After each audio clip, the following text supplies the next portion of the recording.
So ఈరోజు ఏముందండి, ఏ cinema అయినా ఫ్రైడే రోజు పడ్డ తర్వాతే ఫస్ట్ షో. సినిమా ఎస్ బాగుంది అంటే ఫస్ట్ షో నుంచి ఈవినింగ్ షోలు అందుకుంటున్నాయి. మార్నింగ్ షో టాక్ రావాలి, ఫస్ట్ షోకి లేవాలి. ఫస్ట్ షోకి రావాలి అంటే జనాలు కూడా ఫిక్స్ అయ్యారు అలా.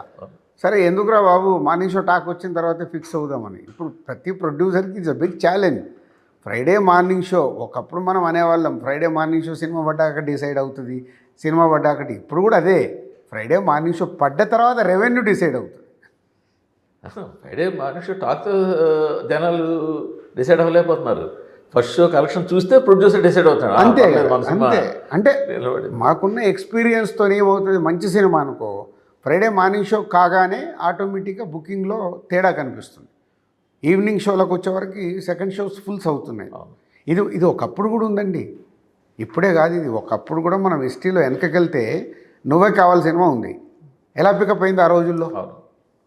డే 2 డే 3 పికప్ అయింది. అప్పటికి ఇప్పటికి మాకు టెన్షన్ ఏంటి, ఓటీటీ 4 వారాలు 5 వారాల్లో ఓటీటీలో వచ్చేస్తుంది కాబట్టి సినిమా పికప్ అయినా సస్టైన్ అవ్వదు, రెవెన్యూకు సస్టైన్ అవ్వదు.